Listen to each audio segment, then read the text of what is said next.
vamos nosotros a hablar de conflictos y por qué estamos en conflicto. No hablo un conflicto entre matrimonio, es otra cosa. Por favor, que sea un guerrero que no es un guerrero contra la familia. No es un guerrero, no eres un guerrero que estés siempre luchando con gente de buen ánimo, sino, gracias, un guerrero con propósito, un guerrero con razón. Y unos creyentes llegan y dicen, mira pastor, Dios tiene todo poder, es todopoderoso. Entonces, ¿por qué no está arreglando cosas a mi favor antemano? Pastor, si Dios podía hacer algo diferente, si podía sanarme, ¿por qué no me sane? Si podía prohibir ese choque, si podía hacer mi vida diferente y no lo hizo. ¿Por qué, pastor? Dice que Dios es un Dios de amor y si me ama, incluso yo conozco unos que iniciando con Dios, dicen, mira, si Dios me trata de esa forma, no quiero servirle. Vamos nosotros a estar hablando de esa y voy a contestar en una forma breve de que Dios está permitiendo que tengamos conflictos, no porque quiere el conflicto, sino porque vale la pena la lección que vamos a aprender. Y vamos a estar hablando un poquito de esa en la lección de día hoy. Mira, cuando nosotros estamos cada domingo, si no estés participando con la lectura diaria de la Biblia, quiero animarles. En el día antier, creo, no recuerdo ahorita dónde estamos, creo que fue antier, en cuando estuvimos en 1 Crónicas, capítulo 11, pero estuvimos leyendo en ese libro, en esa semana, también en el libro de Lucas, y vamos a estar sacando de esos textos que nos tocaba. Entonces, comenzando en verso 10, y yo sé que son muchos versos, pero vamos a estar leyendo esos versos para aprender algo del Señor. Dice, esos fueron los jefes del ejército de David, quienes lo apoyaron durante su reinado y se unieron a todos los israelitas para proclamarlo rey conforme a lo que el Señor dijo acerca de Israel. Fíjense, vamos a estar hablando de los valientes de David. Cuando dice aquí los jefes del ejército, nosotros estamos por reconocer a esos como los valientes. Son guerreros impresionantes esas personas. Y vamos a estar leyendo un poquito acerca de su vida, su actitud, la forma en que trabajaba y hicieron las cosas. Pero fíjense, dice que tenía un propósito. No fue porque siempre querían luchar contra uno a otro. No, estaba aquí claramente escrito, fue así para apoyar el reinado de David. David estaba apenas entrando en poder y ellos querían extender el reino de David. Dice que fueron ellos responsables que todo Israel unieron para proclamar a David como rey. Esos guerreros no estaban pensando en su vida, sino en la vida de Israel y en la vida de su rey David. Ese tenemos que tener muy en claro. Fíjense que dice, es de la lista de los soldados más valientes de David. ¿Ya saben? Hijo de Jacmoni, que era el principal de los 3 más famosos. En una batalla mató con su lanza a 300 hombres. Pues déjame preguntar, si uno de ustedes si estaba presente y de repente 300 personas estaban corriendo hacia ti para matarte, ¿qué iba a hacer? Yo correr. 300 personas, híjole. Pero ese más famoso dice, se paró y mató a los 300. Imagínense, estamos hablando de una persona muy valiente. Antes de ese tiempo, los valientes no fueron de Israel, sino tenía otra forma. Por ejemplo, podemos nosotros nombrar un tal Goliat. Él estaba en un lugar solamente proclamando todas sus alianzas y diciendo, mira, es lo que puedo yo hacer. ¿Y qué hizo? David llegó y dijo, no va a ser. Pero él fue uno de los famosos, y todo Israel, el ejército, estaba temblando de miedo. A ver, yo tengo que imaginar llegando 300 personas, dicen, mire, somos 300, podemos nosotros hacerlo, entonces vamos a avanzar. Pero fíjense, ¿quién es? Tenían temor ellos, porque era uno de los valientes. Y dice, y en segundo lugar estaba Eliezer, hijo de Dodo, que también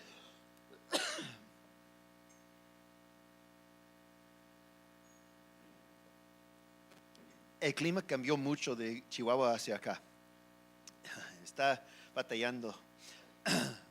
Dice que también era uno de los más famosos. Estuvo con David en Pasedamín, donde los filisteos se habían reunido para la batalla. Ahí había un campo sembrado de cebada, y cuando el ejército huía ante los filisteos, los oficiales se plantaron en medio del campo y lo defendieron, matando a los filisteos. Así el Señor los salvó y les dio una gran victoria. Fíjense, está hablando de un campo de cebada.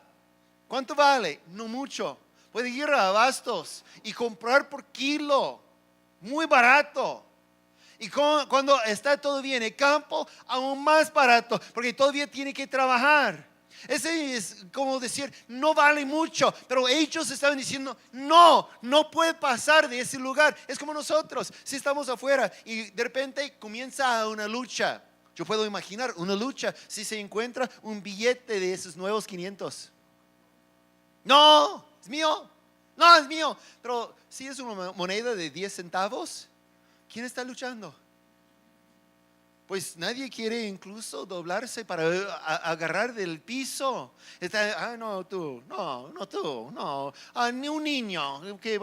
Así es lo que estamos hablando. Un campo de cebada que no valía mucho, y ellos estaban luchando como fuera algo de vida. ¿Y cómo es? Es porque en esos días, recuerda que un reino no es como hoy en día tenemos como nación. En ese día el reino de cada rey fue establecido no por un territorio, no por una línea en el mapa, sino por la autoridad que se extendía. Cuando fue un rey muy poderoso, tenía autoridad que se extendía aún más lejos. Pero cuando fue un rey más débil, entonces no tenía tanta autoridad y el reino se disminuye. Nosotros estamos hablando de un tiempo en cuando los valientes estaban diciendo, no, David va a tener todo, el reinado de David va a extenderse, y no querían ni rendir el campo que no valía mucho, porque dice, no, aquí también tiene el reino de nuestro Israel, nuestra patria. Eso es lo que están ellos diciendo.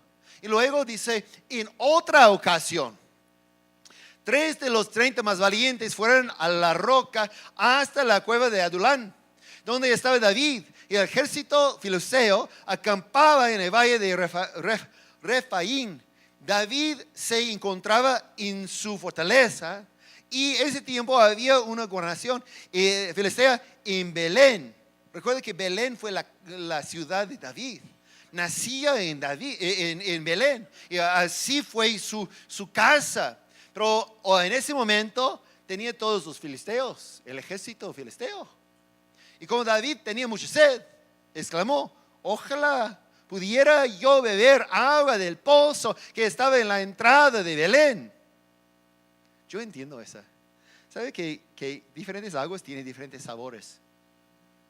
No sé qué prefieren ustedes, si es de Ciel, de Ipurra, de cualquier marca. De verdad, a mí está bien cualquier marca. Cuando tiene sed, cualquier marca, menos una. Les voy a decir la verdad. Hay una marca, se llama Nestlé, y no sé si han probado ese Nestlé. ¿Mm? Nestlé, disculpa. Y sabe como tierra. No, como está mezclado con polvo o algo. Tiene sabor raro, tiene sabor sucio. Y no. Yo puedo imaginar, acá está David y está en su fortaleza, pero está sufriendo con su agua Nestlé. Y dice, pues cuando tiene mucha sed, todavía aguanta un poquito, pero no quiere todo, no quiere.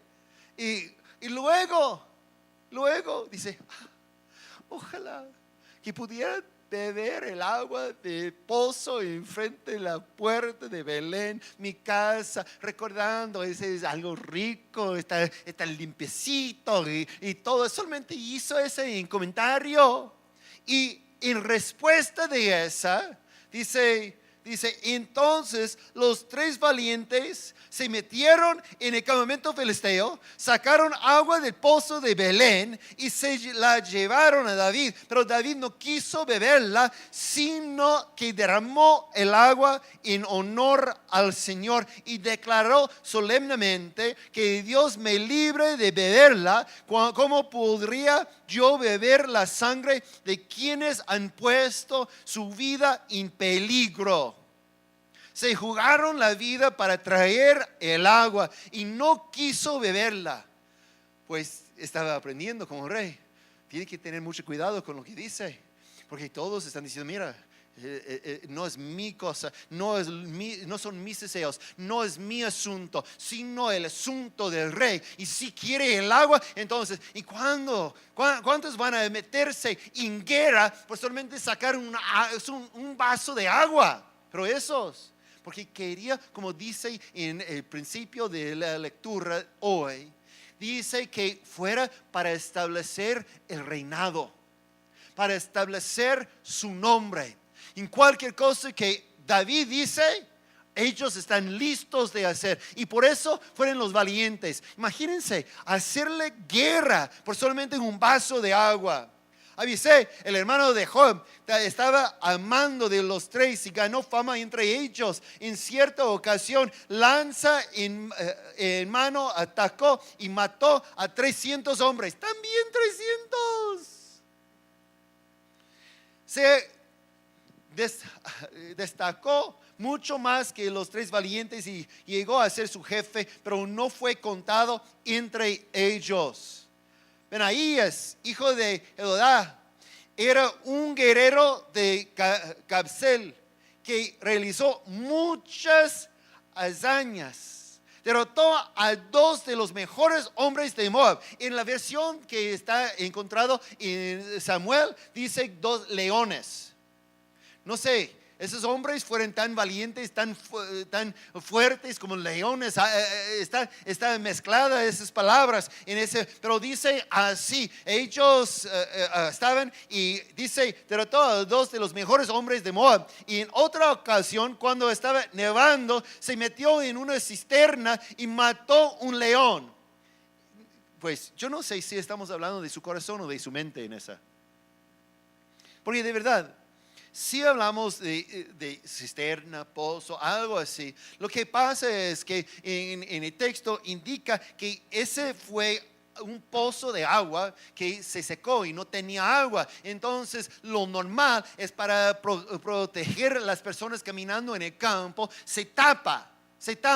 A lo mejor no se taparon muy bien y el león pasando caía en el pozo. Entonces estaba atrapado abajo en la cisterna.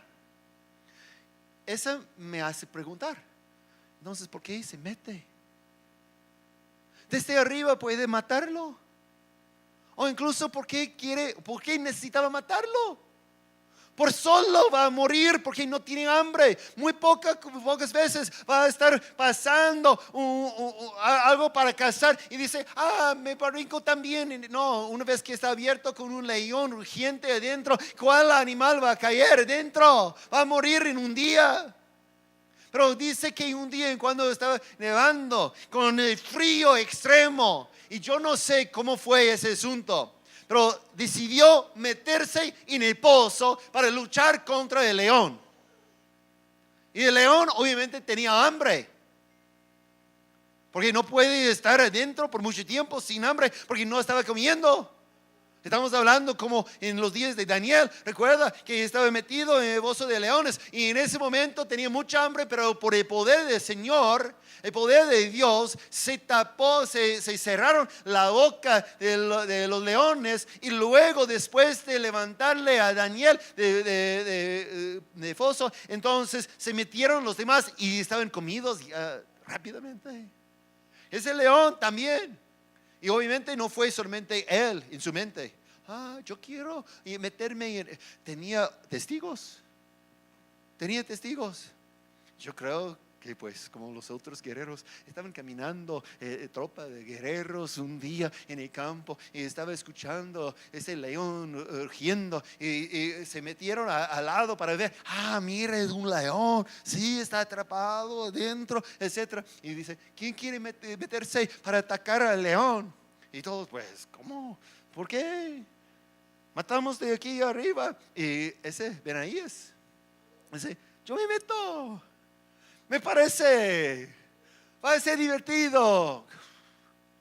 Y en un pozo no va a tener mucho espacio. No puede ser que se metía con una lanza. No estaba bajando con su arco y flecha lista, pues es como mano a mano o pata a mano, quién sabe. Y se ganó. Y dice, y así fue ese hombre. Entonces, como dije, no sé si estamos hablando más de su mente y de su corazón para meterse. Tenía que tener un corazón valiente, pero a lo mejor su mente no, yo creo que sí. Y voy a explicar la razón, que también tenía la razón. Y dice también, verso 23, también derrotó a un egipcio que medía como 2,5 metros, que empuñaba una lanza de tamaño de un rodillo del ar. Benaías, que no llevaba más que un palo, le arrebató la lanza y lo mató con ella. Tales hazañas hizo Benaías, hijo de Jojadá. Y también ganó fama como los 3 valientes, pero no fue contado entre ellos, aunque se destacó más que los 30 valientes. Además, David lo puso a mando de su guardia personal. Déjame mencionar de que Benaías, hijo de Jodá, Jojadá,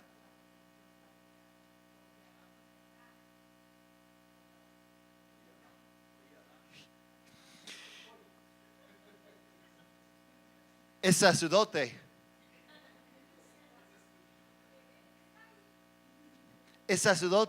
Su papá era sacerdote y está en la lista de los sacerdotes. Y en ese día fue por generaciones, herencias. No es como en el día hoy, en cualquier persona el Señor le puede llamar y tocar para levantar a hacer el ministerio. Yo no soy pastor porque recibí como herencia de mi papá. Mi papá era mecánico. Yo soy pastor porque el Señor me llamó, me indicó la dirección. Pero en el día aquí de Benaías, esta fue parte de herencia, y él debía ser un sacerdote. Puede decir que era como hijo de pastor. Y como nosotros reconocemos, los hijos de pastor son los más calladitos, tranquilos, inocentes de todas las personas. A lo mejor sí fue hijo de pastor, aprendió a pelear, se metió en cosas, se decidió bajarse en una cisterna, en un pozo con leones. Ese sí era ese hombre. Pero es interesante porque aquí dice que David lo puso a mando de su guardia personal. Pero no solamente estamos hablando de guardaespaldas, estamos hablando de que siendo un sacerdote, fue el sacerdote personal de David. No fue tanto para proteger a David. ¿Quién necesita proteger a David cuando él como muchacho podía matar a Goliat? Fue un valiente también David.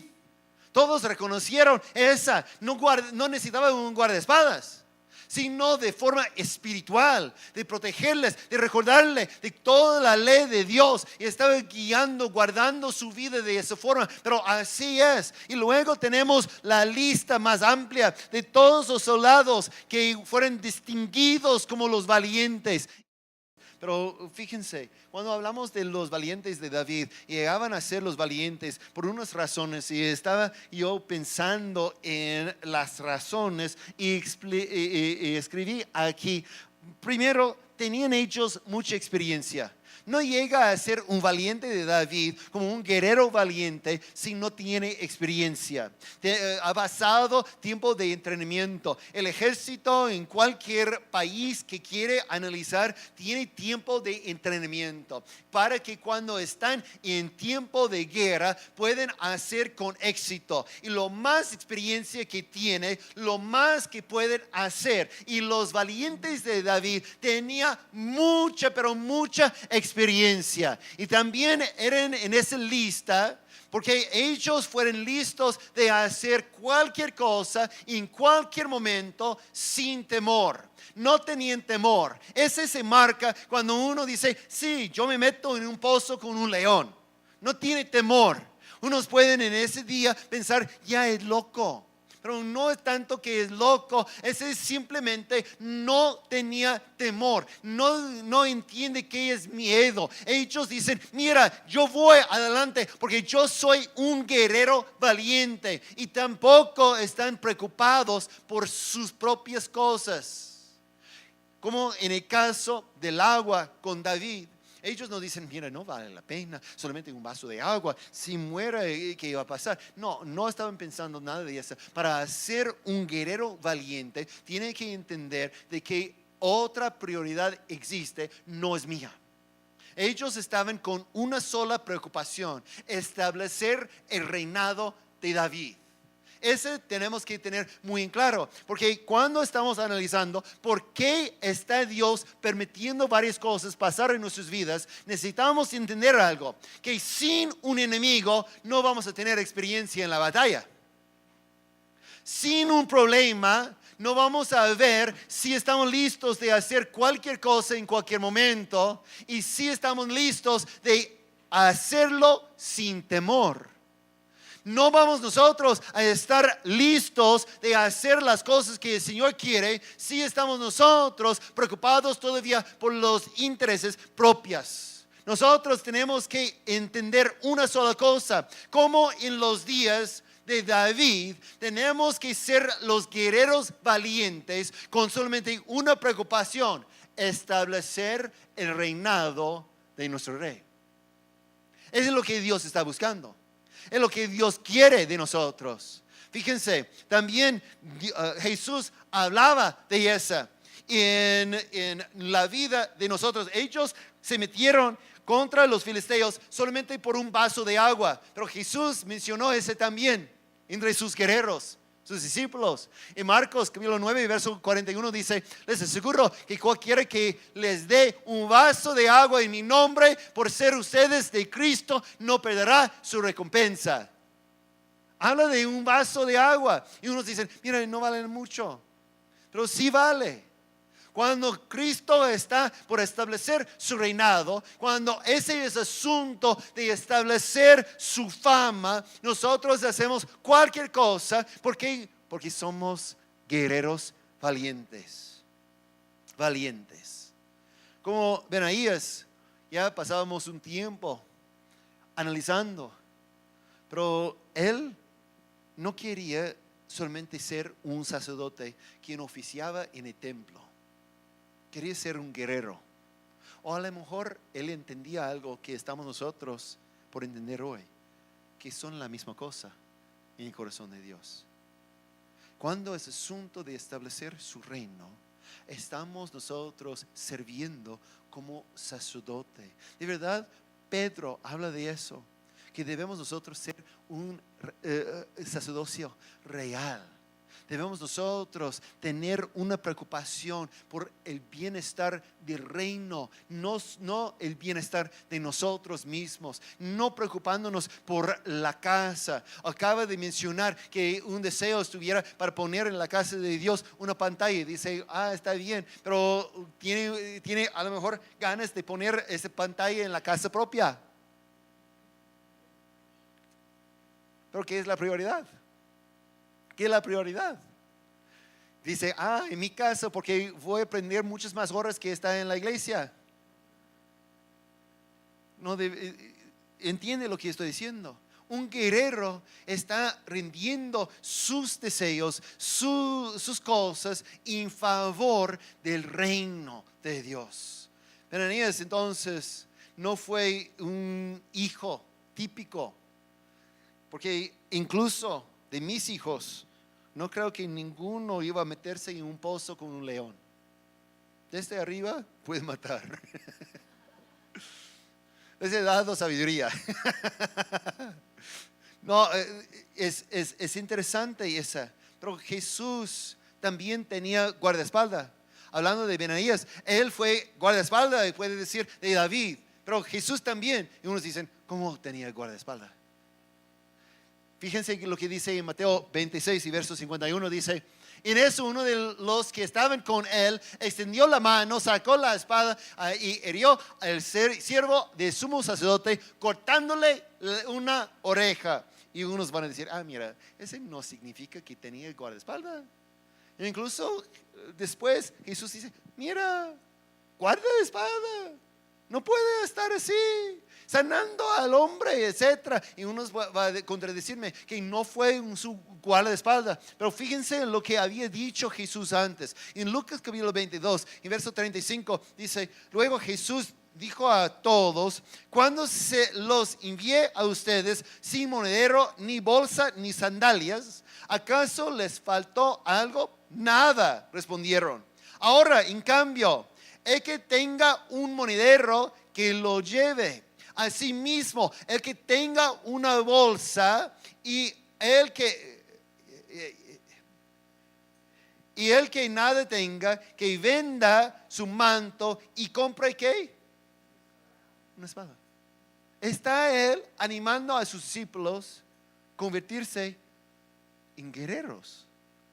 Y luego dice, porque les digo que tiene que cumplirse en mí aquello que está escrito y fue contado entre los transgresores. En efecto, lo que se ha escrito de mí se está cumpliendo. Mire, Señor, le señalaron los discípulos, aquí hay 2 espadas, basta, les contestó. Entonces no fue una sorpresa en Getsemaní cuando sacó espada, porque Jesús le había dicho, mira, que guarde espadas, que trae espadas.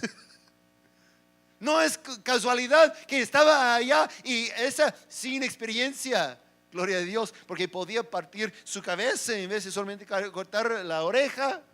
Pero así Pedro sacando la espada con muy poca experiencia. ¿Quién sabe lo que estaban haciendo? Y Jesús dice, mira, no entiendes lo que estoy diciendo. Guarda la espada. Pero no estaba diciendo que no debía ser su guardaespaldas. No estaba diciendo que no debía ser guerrero. De verdad, estamos en una batalla. Estamos en una batalla. Y aún sigue la batalla. Fíjense en Lucas 8, verso 26. Navegaron hasta la región de los Gerasenos, que está al otro lado del lago frente a Galilea.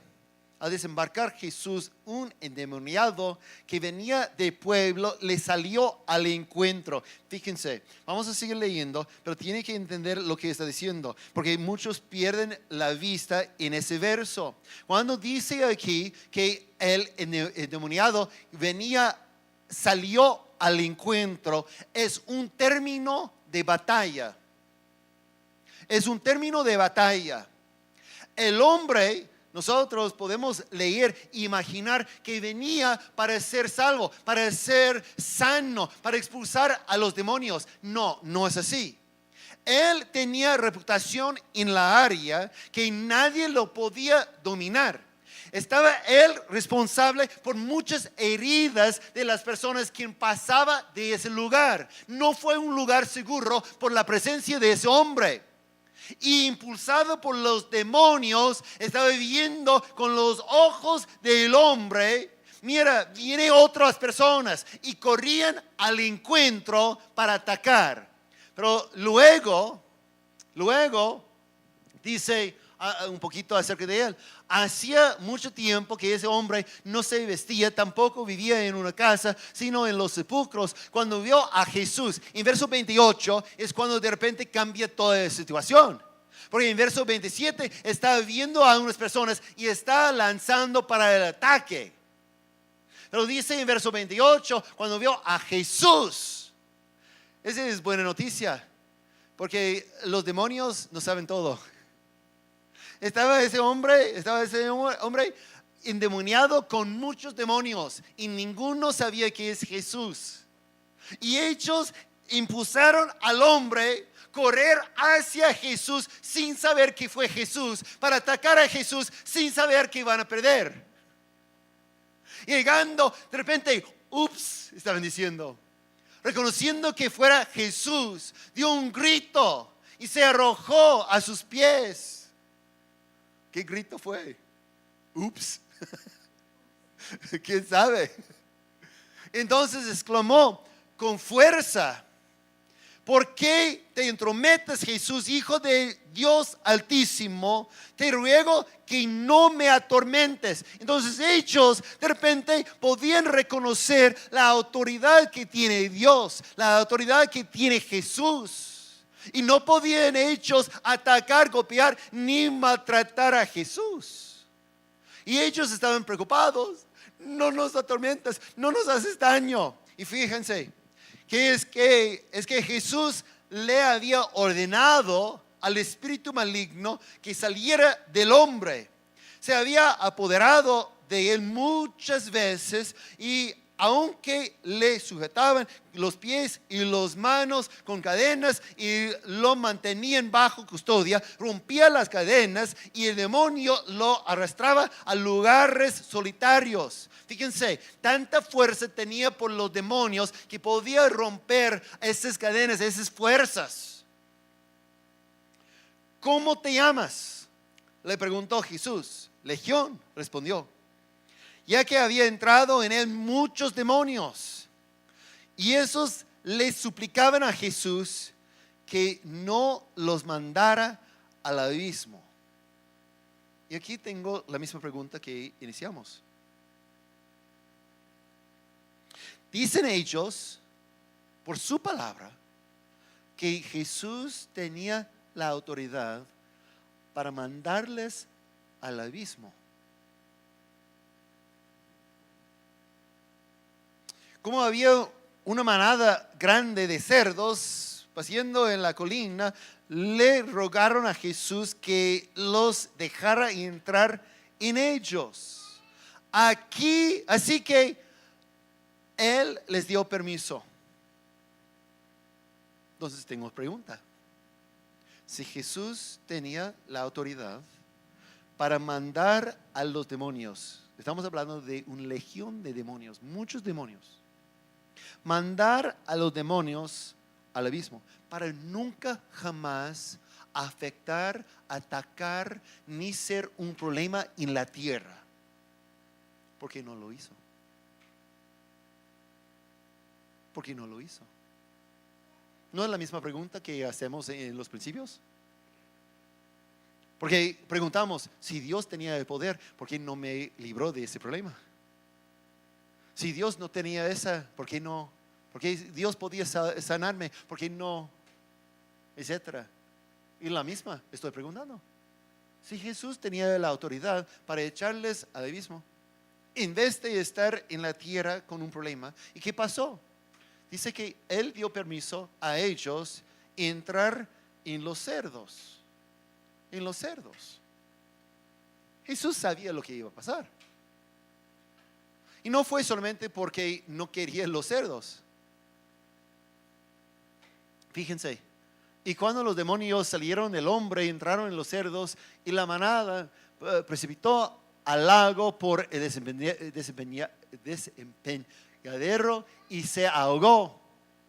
Al ver lo sucedido, déjeme pausar. Cuando dice y se ahogó, ¿qué significa? Los cerdos murieron, ¿no? ¿Con los cerdos se murieron también los demonios? No. Entonces Jesús sabía, podía mandar a los demonios al abismo, donde nunca jamás van a tener problemas o a causar problemas en la tierra. Pero en vez de hacerlo, les mandó a una manada de cerdos que él sabía de antemano que los demonios van a matar y luego estar libres de hacer lo que quieren hacer en la tierra en esa área. Los demonios estuvieron librados. A ver lo sucedido, los que cuidaban los cerdos huyeron, dieron la noticia al pueblo y por los campos, y la gente salió a ver lo que había pasado. Llegaron a donde estaba Jesús y encontraron sentado a sus pies el hombre de quien habían salido los demonios. Cuando los vieron vestido y en su sano juicio, tuvieron miedo. Déjame hacer un comentario.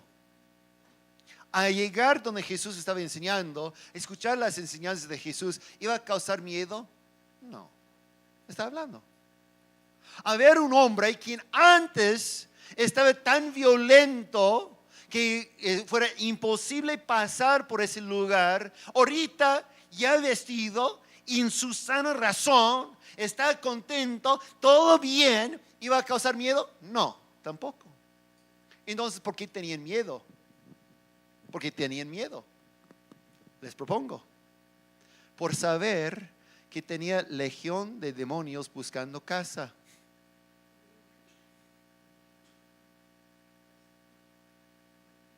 De repente ellos sabían, todos los demonios que estaban en ese hombre están buscándome a mí.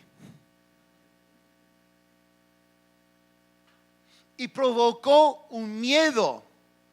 Un miedo. ¿Y qué pasó? Los que habían presenciado esas cosas le contaron a la gente cómo el endemoniado había sido sanado. Entonces toda la gente de la región de los Gerasenos le pidió a Jesús que se fuera de allí.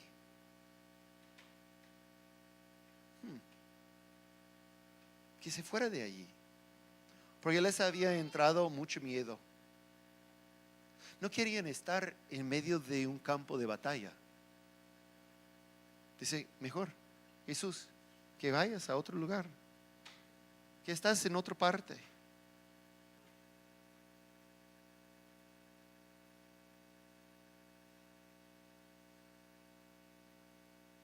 Así que él subió a la barca para irse. Ahora bien, el hombre de quien habían salido los demonios le rogaban que le permitiera acompañarlo, pero Jesús lo despidió y le dijo, vuelve a tu casa y cuenta todo lo que Dios ha hecho por ti. Así que así que el hombre se fue y proclamó por todo el pueblo lo mucho que Jesús había hecho por él. No creo que el hombre estaba pidiendo ir con Jesús porque tenía miedo. Mira, soy una persona nueva y todos los demonios me van a buscar cuando vayas. No creo. Él está diciendo, mira, yo quiero estar contigo, Jesús. Quiero establecer. ¿Y qué fue la respuesta? Jesús dice, mira, ayúdame aquí en esa área. Te mando como un guerrero. ¿Pero por qué? Porque ahorita Jesús había previsto que en un lugar donde tiene guerrero, tiene que tener enemigo. Jesús había prohibido enemigos de toda parte para mostrar que es un guerrero, para provocar en el corazón del pueblo una diferencia, observar el conflicto. Porque de verdad, cuando nosotros no hacemos conflicto, cuando no estamos en la guerra, el mundo va a decir, mira, son igualitos a nosotros. Pero si estamos en medio de una guerra, fíjense, los demonios, ya he brincado esa. Uno más. Sin un peligro, el mundo no verá su problema. Sin la presencia de los demonios, ¿quién en la comunidad va a decir, necesito el poder de Dios? Mientras todos los demonios estaban en ese hombre, está bien, se afecta a él, no a mí, yo puedo tener la vida. Pero cuando los demonios estaban en toda parte, ellos están observando que tienen problema. Sin un enemigo, el mundo no verá que hay uno más grande. Ahorita ese hombre, quien tiene no la presencia de demonios en sí, sino la presencia de Jesús en su vida, está llegando por palabra de Jesús a todo el pueblo, proclamando la libertad que tiene en Jesús. Entonces, llegando, va a ver todos los demonios. Llega ese hombre, tiene la autoridad.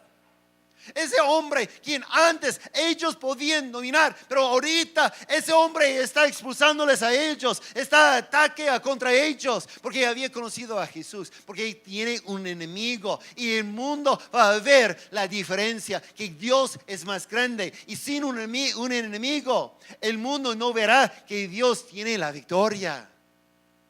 Entonces, para mantener que en los ojos de todo el pueblo, que Dios tiene la autoridad, ¿qué hizo Jesús? No envió a los demonios al abismo, sino envió a los demonios a todo el pueblo, con muchos problemas, para mostrar al pueblo que Dios tiene la victoria y quiere hacer la victoria en nosotros. Yo propongo lo mismo de ustedes. La razón que tenemos problemas, la razón que tenemos conflictos, es porque Dios todavía quiere establecer su reino. En la misma, como leímos en los principios de 1 Crónicas, estamos por establecer el reinado de nuestro Dios. Y sin guerreros valientes, sin un enemigo, ¿quién va a decir, mira, por fin tenemos esa victoria? Porque no tiene victoria sin batalla. Dios todavía está haciendo lo mismo como hizo en el día con ese endemoniado. El hombre no tenía temor alguno, quien estaba por ser enviado al pueblo. Estaba como había mencionado de los guerreros valientes, sin temor. Era un hombre con propósito de declarar las grandes cosas que Jesús había hecho por él. El propósito también marcábamos por los guerreros valientes de David para establecer el reino, ofreciendo agua y en ese caso agua viva a los habitantes de la ciudad. Pero la pregunta por nosotros hoy es esa: ¿qué lado nos toca a nosotros? ¿Qué lado? Porque unos en medio del conflicto dicen, yo solamente quiero una vida tranquila, yo no quiero conflicto, no quiero meterme en esa. Y con esa es parte como de la ciudad, que sale a Jesús y dice, mira Jesús, a lo mejor que vayas al otro lado. No queremos conflictos aquí. Somos gente pacífica. Somos gente quien siempre queremos la tranquilidad. Y por casualidad, aquí mismo podemos hacerlo. Jesús, mejor toca tus cuecas, dice pan. Tenemos otro lado también que podemos mandar a Jesús. Mándale allá. Sí, este corazón de pacificador de esa forma, pero sí tiene corazón del valiente. Y va a recibir ese como un desafío. Dice, es la batalla. Y yo voy a aprovechar los problemas, voy a aprovechar los conflictos para mostrar la autoridad de Jesús, porque Dios está buscando guerreros. Somos nosotros guerreros espirituales cuando metemos en las rodillas y oramos por cosas. Somos guerreros valientes cuando compartimos el evangelio con las personas. Somos guerreros valientes cuando ponemos manos sobre los enfermos para sanarles. Somos guerreros valientes y Dios está buscando a esos guerreros, pero los guerreros sean mejor guerreros con más y más experiencia. Entonces, ¿qué esperan? Dice que para hacerse un experto en cualquier cosa ocupa 10,000 horas de experiencia. Y si uno trabaja hasta 50 horas por semana, va a tardar ¿cuántos años para llegar a ser un experto? Pero por fin puede ser un experto. Es la razón que uno quien quiere construir una casa no comienza como albañil. No, tiene que pasar años como peón, ayudante mejor. Y luego, con más y más experiencia, puede hacer grandes cosas. Y lo mismo, ¿cuántos de ustedes tienen 10,000 horas de experiencia en compartir el evangelio? En ayudar a gente con sus problemas, hacer guerra en el campo de batalla, el campo espiritual. Pero Dios está buscando sus expertos, su gente con experiencia, quien sabe cómo manejar la palabra de Dios, sabe cómo usar toda la ropa que necesitamos, toda la armadura de Dios. Dios está buscando. Y quiero desafiarles de dedicarse. A lo mejor el primer año está todavía aprendiendo y trabajas como Pedro con su espada.